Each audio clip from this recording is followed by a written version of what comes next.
No, you're good. Because together we are stronger. Individually we are stronger. Remember, every single moment counts. Hello, my friends. Welcome No, you're good. with Rachel Turgerman. Special edition right here just for you.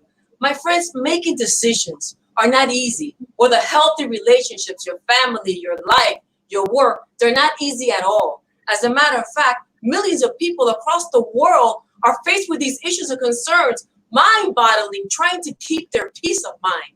That is why tonight I have taken the liberty of inviting Miss Danielle Dubuc Wightman, Be International, Be Strong International. She is a parent educator, a community liaison, and she goes all around universities and middle schools and high schools across the world, South America, teaching our children and our parents emotional resiliency and how to keep fantastic relationships. She holds a master's in neuropsychology, also a degree in education from Western Case University. And you're not going to believe this, but she is a leadership and coach strategist, graduated from Yale and Harvard universities. Wow. That's all I can say about you, Danny. Wow, wow, wow. I know that you're a parent, Danny, and I know that you have been teaching relationships and how to get along with one another, dealing with trauma and everything else for over 15 years. We love you. We appreciate you, Danielle, and thank you so much from the bottom of my heart for being here with me tonight and all of our viewers, thousands of them. I am so excited. That's like the best introduction I've ever received, Rachel. You're like I'm you're excited. The bomb. You're the bomb. First of all, I'm eternally grateful. I commend you for this amazing initiative that you're taking of interviewing different community leaders, bringing value to everyone that knows you or new people. And I just have to say this, before we even start, that one of my biggest inspirations throughout my career was you. Like, you've been one of my inspirations because the way community outreach, I love community outreach, connecting people, and you're this amazing natural connector. So I'm just eternally grateful for you. I love the way you and your daughter get along. I admire you as a mother, as a leader, as a mentor. Like, you're incredible. So thank you. I'm eternally grateful to be here on this space with you. Thank you so much for those beautiful words. I know that my daughter, who's also a friend of yours, and she loves you and admires you, and she's been at Be Strong International many times. She's watching all the way from Israel. So big shout out to my daughter. Give her a big shout out, Danielle. I love you. Definitely. Well, you have been helping so many people in issues of morally compelling, like domestic violence and like relationships and family issues and financial literacy. What triggered you in your life, Danielle, to want to help so many people, thousands of people? What happened? Talk to us. Okay.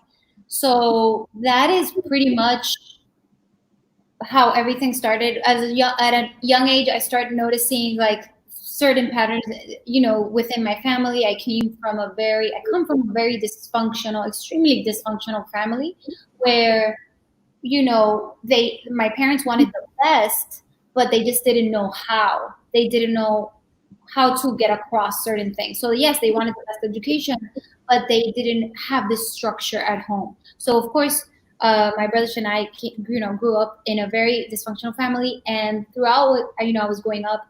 Let me interrupt you for a second, because you keep on saying dysfunctional. I think most of us are a little bit dysfunctional. We just have to work with it. Go ahead. Right. So there's no such thing as perfect family. But then when you have a background where you have a history in your family where there's suicide, depression, alcoholism, drug addiction, or incarceration, it's like you're loading the gun, right? Which is like the recipe for disaster. And then whatever happens to you along the way, you're genetically predisposed to certain things, but then within your childhood, whatever events happen, and if they're not treated right away, there's different types of trauma. So there's acute trauma if it happens one time, and then there's chronic if it happens all of a sudden, all over and over again, and you don't have anyone to speak to, no one sees you, no one validates you. So that's where the complication comes. And that's where I would say that my family was extremely dysfunctional, because we didn't have the resources to like move along. And there was a lot of uncertainty. There was no structure, no safety. And this is where kind of like love becomes a scarcity. So it was throughout my teenage years. I was my dad was an alcoholic. He, ended up, dying pretty much of an overdose. Sorry to hear that. Yeah, but my dad, and I love my dad. And how old were you, Danny, when he passed away? I was really young. But when my teenage years, he was already like doing really bad. The thing is that I had a lot of resentment because I always saw my friends like being picked up by their dads, having this amazing relationship with their dads, and I always resented like, well, my dad never picks me up. Well, my dad rather be high than just like be a supportive parent. So all these things kind of like made me have internal things against. Like, oh, my father, I had problems relating or trusting people. And it was actually through my teenage years that I started hanging out with the wrong crowd, which ironically, they were doing alcohol and other things, which I hated. I remember my dad's breath. Like, I remember when I was younger, and sometimes my dad would show up and he was like fully intoxicated. And I remember his breath. And I was like, oh. And one time I found like all these bottles behind my bed. And I'm like, Mom, look, what is this? All these, alcohol bottles. Eran de aguardiente, right? Oh, aguardiente, that's heavy stuff. That's heavy. And it was like heavy, hard. And my mom went crazy. So she goes to confront him. He's extremely, drunk, and he goes off on my mom. So I remember. Did he ever hit her? Did he ever physically abuse her? Yes, there were times only when he was under the influence, he would get like that. If not, he was extremely passive. So this was what that uncertainty, like, oh my God, should we confront? Should we say? So everything became like that. But it was through my teenage years where he was already, my mom had left him. We were not with him. And I remember that I met this coach when I was a teenager. And this guy was like an interrupter to many things that were happening. And he's like, you have a lot of things going on. You have a lot of trust issues, but you can actually build safe relationships. It's okay if you have a trauma here, but not all men are the same. You can actually build good friendships because not all friendships, blah, blah. And he starts teaching me all these things. And I'm like, oh my God. So I start having. Did you feel that you were getting some kind of direction from him? Yes. All these different various negative stimuli that you were exposed to at an early life. And all of a sudden he comes like a beam of hope, if you will. Right. It was like a safe mentorship. And because of the thing that my mom was she was like a single mom with 3 kids. My dad wasn't present. My mom was always working. So I was sexually molested when I was, very young by a family member that my mom trusted. So of course I had all these avoidant issues of trusting. And it was until this happened that I start noticing, wait a second, my pain, because he's like, you have a lot to give to others. If you can share your stories. So he tells me, come and help me give food to these people that are in need. So I start helping him out. And I'm like, oh my God, these people are actually, like, these kids are actually suffering. Like, what I've been through is really bad, but what they've been through, what they're going through is really bad. And then he's like, you can share your stories with them because maybe that relates you to them, even though you're in different socioeconomic positions. But because you went through domestic violence, they've been through domestic. So I was like, oh so my right God. there is something just triggered in your mind that, wow, maybe I can change. Maybe I can help others. Yes. And that's where I noticed, like, my pain can become my purpose and my mess is my message. So I don't say so fast. What did you say? Say it again. That was an interesting statement. That was a deep statement, actually. Say it again.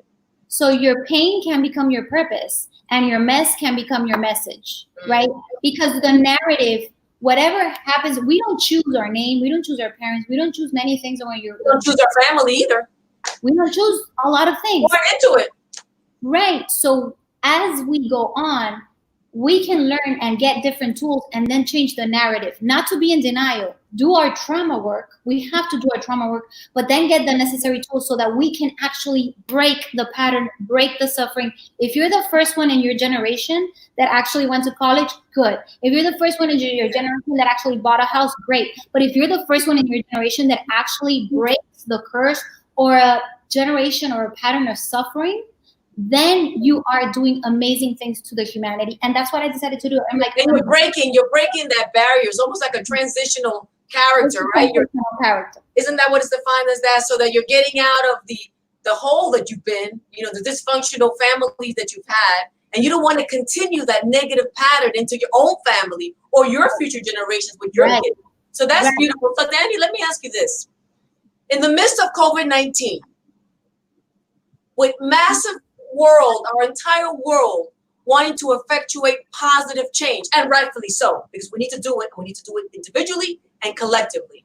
And to top that off, massive unemployment. Yes, in April we had a 14.7 unemployment rate. Now we're at 11.1. Thank God it's going down, but nevertheless, it's still high. And those individuals that fall into the 11.1%, they are feeling it. Is there a particular beam of hope? The fact that you are a motivational speaker as well, that you also have a degree in mindfulness from Spain. What could you tell all of our viewers tonight with regards to a beam of hope in the midst of this entire mess, if you will? Right. So that's an extremely sad statistic. And I was just hearing Dr. Danielle Amen say, a psychiatrist, saying that now during COVID, for every percent of unemployment that goes up, then 3.3% of opioid usage goes up. So that means there is an anxiety, there is depression, there is all these things that are going up. Of course, we also see the bright side. We've seen families get together. We've seen some parents say, you know what, I needed this disruption to pause and rethink my life and my priorities. But then we also see people losing jobs. And you have to understand that the fabric of this country, and more for Hispanics, I would say, it's like, since we're coming from scarcity from Latin America, we think like being prosperous and having jobs is like part of our DNA, and that's part of our worth, pretty much. So when someone says, I'm sorry, you're laid off, it's like it's like if they cut off It's devastating. It's devastating. It's like a divorce or death. I mean, it really gets to you. Right. So this is what I think. I think sometimes, and this is something we teach at Be Strong International, we connect with kids in middle school and high school. And one of the things that we teach is emotional resilience, because to be honest, if there's anything promised in this life, is problems and challenges. If there's anything promised in this life, is death. And sometimes we don't get prepared. It's like when hurricanes come to Miami, we cannot prepare once the hurricane is hitting. We have to prepare before. That's the resilience project that we do. We prepare. We need shutters. We need food. We need this. We need to prepare as a city. Sea level rises. We need to have plans, short term, medium term, and then long term.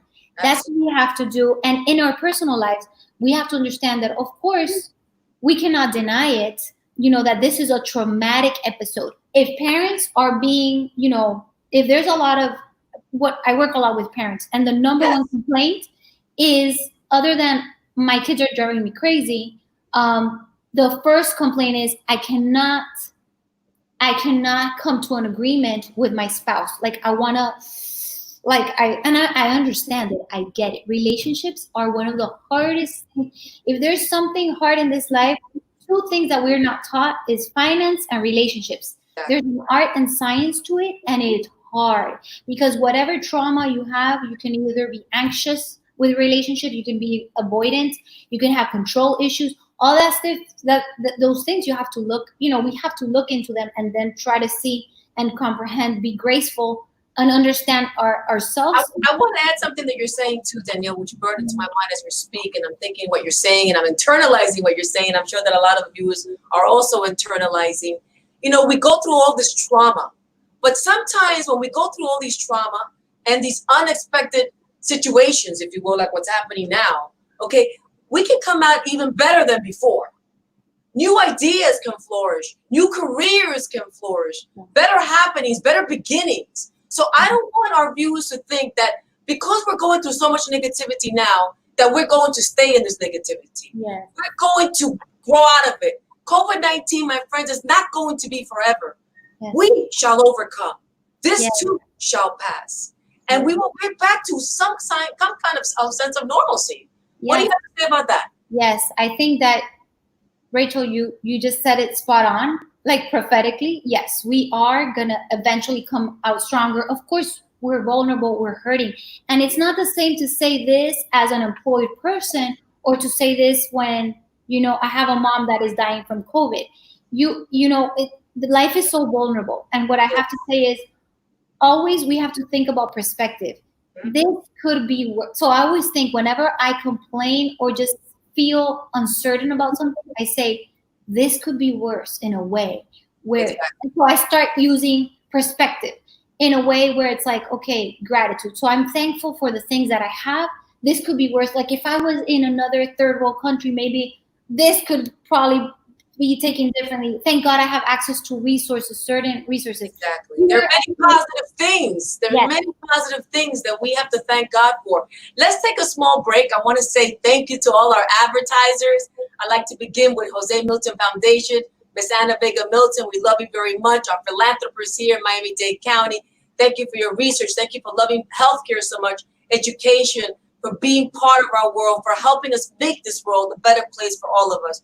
We love you, Anna Baker Milton. Next, Jackson Health Foundation, the 501c3 arm fundraiser of the Jackson Health System. And all of you know that Jackson Health System is an unbelievable hospital system. People from all over the world go to Jackson. They visit Jackson because they know that they're going to have the best doctors there. So Jackson Health Foundation, thank you so much for raising a lot of funds so they can get the PPE equipment, they can get the medical supplies, they get the right information and the right stuff for the patients. We love you, Jackson Health Foundation.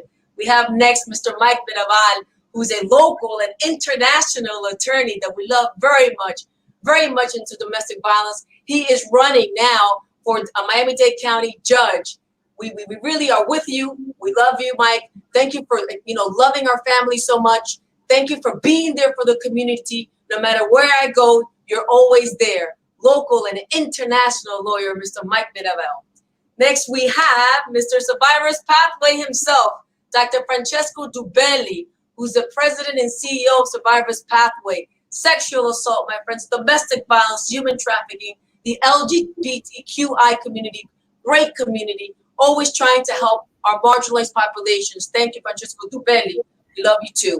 Next, we have Joe Perkins. Joe Perkins is running from Miami-Dade County Circuit Judge, and he is a graduate from Boston University. He has a lot of experience in litigation and business disputes. He stands for inclusion, diversity, integrity. Best of luck to you, Joe Perkins, running for Circuit Judge. Next, we have the law office of Nicole Alvarez, where her specialties are family, immigration, criminal defense. I want to thank you for joining our amazing, illustrious list of advertisers, Nicole. We're going to have you here on the show as well. Keep up the great work. And you never know, my friends, if you need a great attorney, there you go, Nicole Alvarez. And last but certainly not least, United Home Care, taking care of adult populations at home. Why? Because staying at home and being at home is the best place to be. Thank you so much to all our advertisers. Mwah. We really appreciate you. Okay, Danny, back to you. Let's talk a little bit about the programs that Be Strong International. You at the forefront. Of course, I want to give a big shout out to Miss Michelle Shirley, who's your executive director, who's doing a fantastic job with your team. Let's bring up your Project Hope program, where you deal with, first, I'd like to begin with financial literacy. What are some of the principles that you teach your parents and youth when it comes to financial literacy? Okay, so and by the way, I want to make because you're one of your sponsors. I want to say my talking about being thankful. My best friend, her dad was in Colombia, almost dying of COVID in the hospital. He got transferred to Jackson. Immediate, best care ever. Like her dad was out probably like in 4 days. He was doing perfect. She was like, Danielle, I don't have words to be thankful because I saw the two different treatments and the way that he was taken care of. I totally believe it, Danny. So on that, let's give a big shout out to Carlos Migoya, the president CEO, Charmaine, Yolanda, Flavia, the whole team, just doing a fantastic job. But I want to thank you for sharing that story, Danny, because it's true. Jackson Health Systems is one of the best hospitals, if not the best in the nation. Thank you for that, Danny. Yes. No, so Be Strong International, what we do, we've been around for 29 to 30 years, and Project Hope is basically we go to the middle schools and we go through high schools through PE. In certain schools, we're about 30 to 40 schools in Miami-Dade County Public Schools and some schools in Broward. And what we do is that we teach healthy relationship education. Good. And we also pair it at the end with financial literacy, career and educational success, group mentoring, and so on. So it's like a holistic component. We need that. We need that. Now, when I think about financial literacy, and correct me if I'm wrong, I keep on thinking about my beautiful daughter, and I know she's watching, like I said earlier, all the way from Israel. You know, when our kids are growing up, Danny, they love to spend money. They love to go to the mall and buy these expensive purses and these beautiful heels that are about this tall, and I can't even walk on them, and you're wondering why they're spending all kinds of money on these heels and on these purses. And so at a very early age, Danny, I tried to show my daughter. I said to her, Mama, you see how hard your mother works for the money? Money doesn't grow on trees. You know, once in a while you could treat yourself with something as expensive as that, but you have to make sure that you're covering anything else that you really, really need. So at a very early age, and I have to thank my mother, Rosetta Turgeman, may she rest in peace, and of course my mentor, my sister, Fanny Elias, who taught me that we have to have the value of money. We cannot spend more than we make. Talk to me about that. That's a powerful statement. And let me tell you something. The context of a teenager right now is so difficult, like compared to maybe 20 years ago, because kids are being constantly bombarded. I mean, the time they spend on Instagram, and like it's all consumption, right? And because we have access to credit cards, and so it's like a lot of kids live in the mentality of like, oh, I have to buy this, I have to buy that to prove someone wrong because I want to show that I win or that I won or whatever. And it's all really empty. And what they're creating is these little zombie consumers, right? So we have to understand the root issue. Of course, they're being bombarded. They're spending a lot of time, but they want to buy this. I mean, shopping brings dopamine. So you need the dopamine is like a short-term happiness, right? But studies show that it's actually serotonin, which is a long-term neurochemical that makes you feel long-term happiness, Right. is what matters. So for example, saving money and then seeing that you're saving after month and month and you actually purchase something that you saved increases high levels of serotonin. Now, if I buy something short-term, dopamine, but then it fades away. And then you look for another cycle of like what I'm gonna buy next. Right, because many of our kids are shopaholics. Yes. And someday they're gonna grow up, they're gonna get married, they're gonna have children. And unless we control our children with the spending spree, we can go into debt. And Yes. you know how that is. Yes. So we have to teach our kids. So when you talk to your children and our youth, what message do you zoom into them?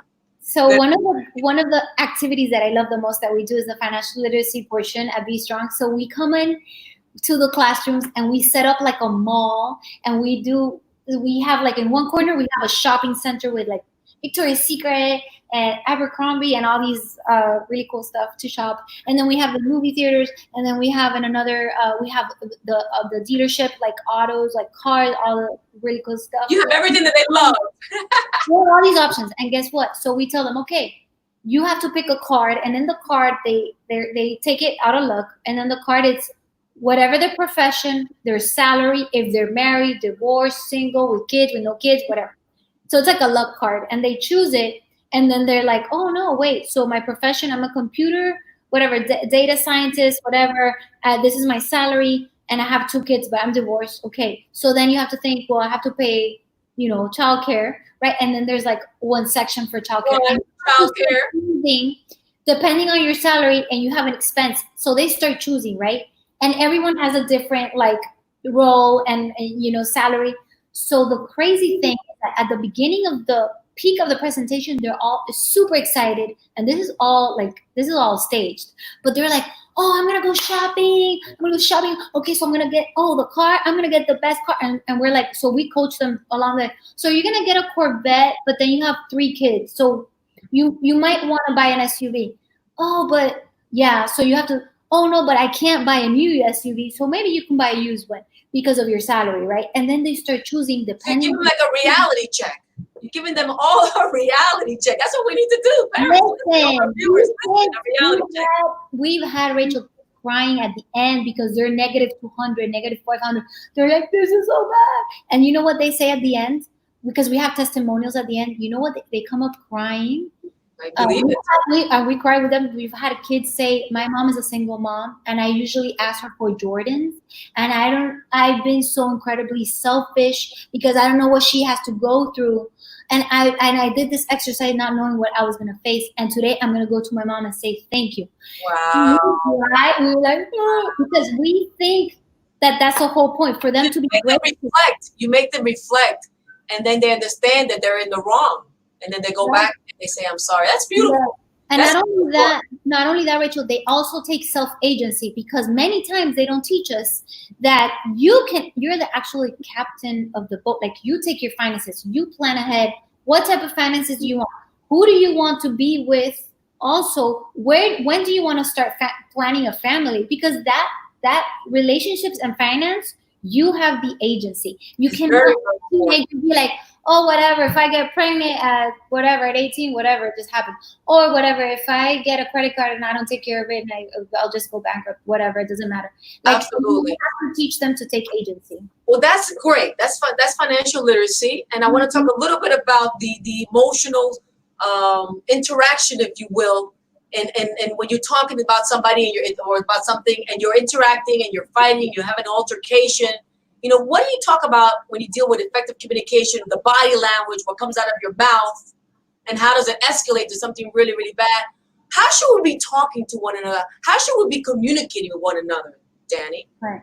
So that's a great question. And I know there's different modalities to this. Yes. And which one do you like? Right. So I think, there's a general construction, like, are you a passive communicator? Are you active? Are you aggressive? And I think that at the end of the day, we all have a mix of everything, and it depends on whatever triggers you.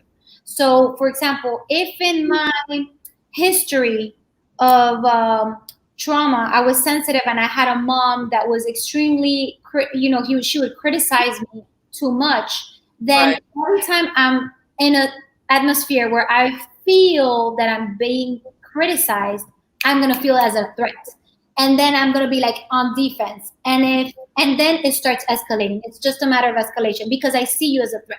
My nervous system, it's more having awareness of your nervous system. It's like, what triggers me to be like, and to misinterpret. So sometimes, let me interrupt you for a second. So what you're saying is, with the triggers, that could be like, what buttons are sensitive for you? Who's pushing your buttons? Right.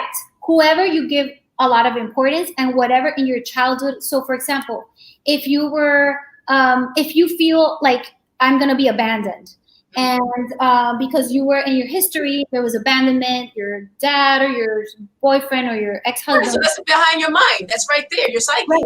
It's right there. And let's say that even though if you've done the trauma work, or even though if you're aware, if you're not aware that your nervous system, we cannot, like, every time I feel, for example, that my heart starts like, and I feel that, I have to be in tune and give grace to my body, because my nervous system is just trying to protect me. And what I question is, why am I being triggered? Why she is not a threat? Because the thing with the nervous system is, it's like having a bear, right? If you're in the jungle and a bear comes to you, or in the forest, a bear comes to you, or a tiger comes to you and attacks you, you have to either fight, flight, freeze, or faint. Exactly. But you have to take an action, because your amygdala goes on, hijacked, and it's survival. So our nervous system sometimes is created for survival, not for quality of life. And sometimes we might interpret discussions as you're a threat to me, and we think that other people are tigers, when in fact they're just humans that have another type of history. Exactly. Happen to have be to, like, put it together and analyze it and try to understand. And one of the modalities that I like, Danny, is like, if you're talking to somebody, whether it's a parent, a sister, a brother, a friend, a colleague at work, okay, to any of our viewers that are watching us today, and you don't agree at something, or they're nasty, or they say something that hurts you, you could say, when you say this, I feel this way. To bring that empathy, to bring in that compassion, if you will, into the relationship, into the conversation, so that you can meet halfway and understand how you feel, and that you understand how the other person feels. Yes. This way, you can remain friends, or you can have a good, healthy relationship with your parents or your siblings. Yes. And I think, and that's a great point when you open up, like, this is how I feel, instead of like, well, this is how it is, not under my watch. Now, this is something I always tell with parents, because I speak a lot with parents. I connect a lot with parents that have teenagers. And a lot of times respect brings escalation. And I don't want anyone to misinterpret this, but when you say, you better respect me, when we use the word respect, and then I interpret anything as a disrespect, then that's going to demand, I'm going to take it personal, and then I'm going to start raising my voice. And it comes, it grows in intensity. That's an interesting concept. I like what you're saying, because a lot of parents will say that. You better respect me. Then you go into the offensive. And I'm sure that a lot of our viewers have experienced that with their children. So Yes. I would have to advocate for more communication, more in the field. When you do this, I feel this. When I do this, now you're telling me how you feel. More of connecting with one another. Moving right along, because I know that we're running a little bit out of time. There's so much I want to cover with you, Danny. Moving right along, I want to touch a little bit about careers and education. I just want all our viewers to know, especially the millennials, and I know that we have many millennials watching us as well. If you just go to high school, my friends, and now I'm talking to all the viewers that are millennials, if you just go to high school and decide that you don't want to get a higher educational institution certificate or degree, then you are in the wrong. And Rachel Turgeman, an on-point Rachel Turgeman with Danny Dubuc Wightman, are here to tell you that you need to go to college. You need to graduate from university or get some kind of certification. I don't care if you want to be a doctor, an architect, an engineer, a baker, a mechanic, whatever you choose, you have to get something, some kind of degree. Why? Because statistics are showing us, Danny, I know you know this, that those that do not have a college degree make $32,000 less, my friends, than those individuals that do get a college degree. So my message to all our viewers that are millennials, and I know there's many of them, please get your degree. What is it, Danny, that you teach at the Be Strong International, along with Michelle Shirley, and your entire team? What is it that you teach them when it comes to this education? So one of the things, by the way, before we go to that one, because I wanted to just give a tip on the parenting, what we were talking about before, Yes. is when we actually speak to our teenagers or our kids, we never actually screaming the elevation. Every time we elevate our voice, it's like our IQ and our respect level goes down. So it's actually the opposite. So what you do is you don't engage with anything disrespectful. You just show. Do not tell, just show. So, okay, it's okay. So then you keep your word. So then the Xbox has to go. Period. Oh, but what you just leave. You don't discuss, you just do. That's the way you show consistency. It's not authority. Your authority is not by the level of your voice, but more on how consistent and congruent you are. Would you identify that, Danny, as tough love, maybe? Yes. I mean, teenagers, kids need safety boundaries. Boundaries are, so I'm all against parents abusing kids.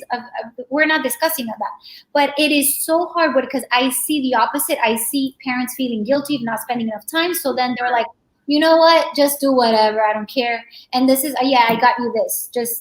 And at the end of the day, we can't let our guards down. We have to, as parents, our role to play. Yes, attachment for us, for the world. Yes. Attachment is greater than love. Attachment is more powerful than I love you every day, than saying I love you. Attachment is sitting at the table and having that little breakfast. Attachment is sitting and laughing and watching a video together. You think that YouTube video is going to show you is stupid?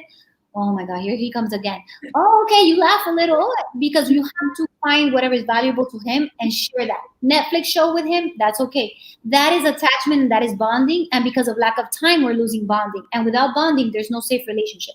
But anyways, going back to the career and educational success, one of the things— Wow, that was a mouthful. That was excellent. Thank you. No, because I'm like, I know we're short of time. But one of the things, and I think it's brilliant that you're bringing it up, because a lot of teenagers now are like, well, I don't want to study because college education, yes, I understand. Loans are crazy. Debt is crazy. But I do tell you this. the diploma itself is not, oh, it's just a piece of paper. You know what? It is just a piece of paper, but you know what it shows? There's an underlying theme to it, and the secret is commitment. Because when a married person goes to an interview and he has a ring, there's a you're showing something to that boss, which is I'm committed. And there's an underlying message. The diploma is the same. I committed for 4 years, going and waking up and attending this. That's commitment. And commitment is behavior is communication. And you're showing something that is a valuable asset. For any job or whatever, commitment is an amazing skill set that we all have to develop. So just by showing that I committed is powerful. And when you're talking about the money, Danny, we're talking about $32,000 more. My God, that's a whole salary. Some people don't even make $32,000. They make less than 20. You can't go against the numbers. And then the second thing, which is extremely imperative for kids to know nowadays, is artificial intelligence is really not artificial. It's very real, and it's really not intelligent.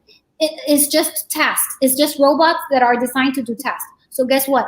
Cashiers, they're going to be replaced. Anything that does not require creativity or solving problems, everything is going to be replaced. So we have to think, how can I solve interesting problems? And you have to train your brain and get educated. So fields of psychology, things of engineering, but with a social responsibility component, that's going to be so needed. So you can't just like, oh, I'm just going to I'll just get whatever job.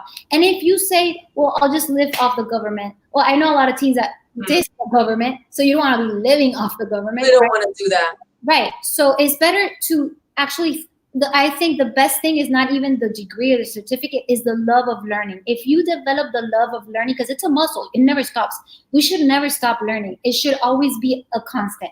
We are always. It's so rewarding when we're learning constantly. Let me interrupt you. I want to go to the next subject matter. We're going to have to bring you back, but I still want to cover a few more subjects. Yeah. Risky behaviors, Danny.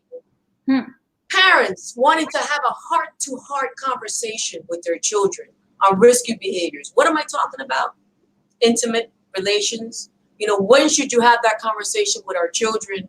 Thank God I had it with my child. My mother had it with me about the birds and the bees, having intimate relations at a very early age. What is it that you teach the parents how to connect with our children so that the children connect with the parents and understand where we as adults and as parents are coming from? Right. So you know what? It's crazy because when we go to high schools and we tell them like, hey guys, not everyone, because we ask them, is everyone sexually active? They're like, oh yeah, in the school, like everyone. And it's a lower number than they think. It's probably 30 to 40% of not 90% of the high schoolers. But when we talk to parents, we're like, you know that 30 to 40% of high schoolers they're like, what? No. They're like in denial. They're like, no. Denial. That's not good. They no, like maybe my daughter's friends, because she's a little like crazy, but my daughter never. I heard that before. Yes. My daughter would, because I always check her phone. I'm like, girl, there's apps for like to control like whatever your parents see. And I think that we have to teach our kids to tell us anything and everything, no matter what. Even if we get upset momentarily or for a little bit, we'd rather know the truth than not know the truth at all. Go ahead. What were you going to say? So one of the things that we teach parents is start as early as 8 years old, where you can talk about these things about relationships in a very open way. Humor is extremely important because kids catch on judgmental sentences. So whenever we say, I don't like that, or let's say you're in the car and he puts reggaeton or she puts reggaeton, and you're like, oh, what a horrible music. Definitely. In my times, we would never, it's horrible. Take that off. What horrible music. Maybe for you it is horrible, but for him, that's the coolest beat there is. And he's not taking those lyrics, and I understand though, these lyrics can go, like, it's like audio porn, right? And they could be more blatant than anything. Some of these songs are horrible. I know. But the beat is sick, and you have to understand that it's really cool. So sometimes it's not like you're gonna lie and be like, "Oh, what a beautiful song," just to please your teenager. You can say, "Wow, wait, what do you think about? Oh, did he just say this?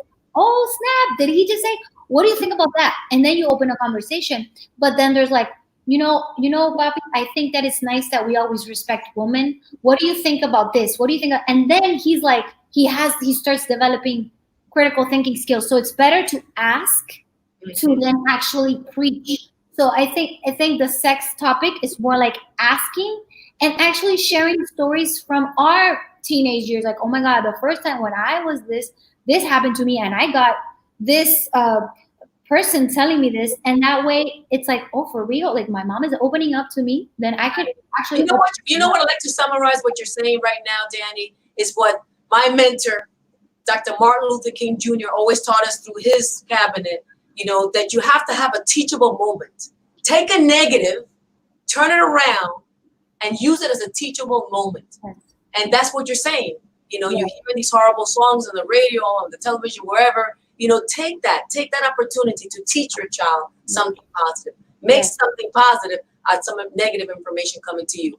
Yes. Okay, so about the birds and the bees, what is that Be Strong International is advocating? To wait longer before you engage in intimate relationships? Talk to us. So that's one of the things. I mean, there's a whole different component. Like it's not just like, oh, just use a condom, because of course, at the end of the day, of course, if you're gonna do it, please do it safely and responsibly.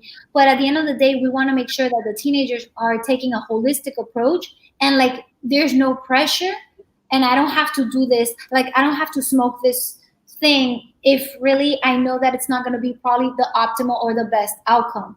I am being pressured, and there's no consent for me to actually sleep with this person. I'm being forced to, like, he's pressuring me to send these nudes, but I don't. Or like sometimes between men, a lot of, like in the Hispanic and the African American community, you see in the culture that they have to prove themselves to not be gay, because being gay is the worst thing ever. So they have to prove their manhood by actually, you know, showing that they're, you know, that they have game with different girls.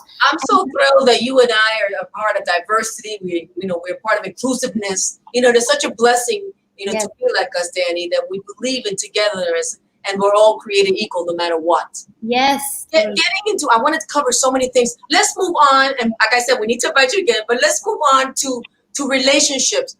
What are some of the key factors that you would find and that you teach your parents, your youth, and your children about positive relationships? What are some of the key factors that exist in a positive relationship? And then we'll move on to toxic relationship. Just in a nutshell. So anything positive would be just having that safe attachment and having that open conversation where I know that I can speak to my mom or my dad or my stepdad or stepmom about this certain thing. And actually, I don't have to look for connection elsewhere. Let me move you from a parent to children relationship. Let me move you from that. Okay. And let me bring you into a child, maybe not a child, youth, an adolescent, a teenager maybe, okay, with a relationship, boy, girl, girl, boy, girl, girl, boy, boy, a relationship. And what would you describe as key factors in a positive relationship? I mean, what should be balancing one another, respect? Talk to us. So, for example, one of the key issues is going slow. One of the biggest things that counselors talk about toxic relationships, either in divorce or young adults or teenagers, is, oh, we just went too fast. So that's one of the things of toxic relationships, going fast when it feels kind of pressured and kind of like, but actually going slow and being paced is the word. Being paced is one of the characteristics of a positive relationship. When there's no like, okay, hurry. Why didn't you do this? Why didn't you call me? Why didn't you respond? It's like that. I respect your space, and I love that we can have like, we're interdependent. We're not here. We're not here. We can just be like here, and we're okay with that. Give some space to one another. Yes, yes. Because you have to respect for one another. You have to trust for one another. You're not cheating on one another. Yeah. You know, you're not looking at eggshells. When you have that capacity of, like, for example, each one has for example, let's say that, for example, when I met my husband, when we were boyfriend and girlfriend, we were like kind of like dating. And I remember I was helping at a foundation in Colombia, like working with, inner city, kids that were like victims of guerrilla warfare. And then Herman had his own thing going on. And then we were like working together with the kids. And it was a beautiful experience because so compatibility is much more important than chemistry. Is much deeper, and that has to do with because that's something that is very, very interesting, because the today's youth, They're always, looking for that chemistry and that passion and that fire. But that also goes away. I'd rather have a slow burning furnace than to having like this, all this fire, and then it's going to die like this, boom. So, I'd rather have it go slowly forever. What do you think about that? So yeah, of course. It's just like sometimes our teenagers are very lonely, so they're more in love with the idea of falling in love and having someone than the person itself. So they kind of like lie themselves into like liking this person, and then sometimes they're just looking for connection, and they treat a person as a drug, because at the end of the day, the opposite of addiction is connection. So sometimes we have like codependency is you want to be wanted, and that's where the whole like I'm using this person as a drug, and then that person, and that's when it starts getting toxic. And I think these conversations, like we work along with One Love Foundation, an amazing foundation that speaks about teen dating violence, because you want to start early on to teach young men and young girls about how bad it could get. And if you don't see the early signs, it's very hard later on. I lost my cousin. She was a pre-med student, extremely, I'm telling you, like honor roll student, a beautiful girl at 21 years old. Her, she was murdered? Yes. So sorry. The way she died, and everyone saw signs, and we told her, please be careful. And when it happened, when I get the call, and we were like devastated, and this is a person that I used to like, she was my little cousin. So I saw her grow up, and she had amazing plans for her future. And to see this, she was not that her IQ, it was not that she didn't have comprehend, she was not smart. She was smart. She had goals. It's just no one taught her, because of whatever things that had happened in her past, what was a safe relationship, because it wasn't modeled to her. So she was sorry. A toxic relationship.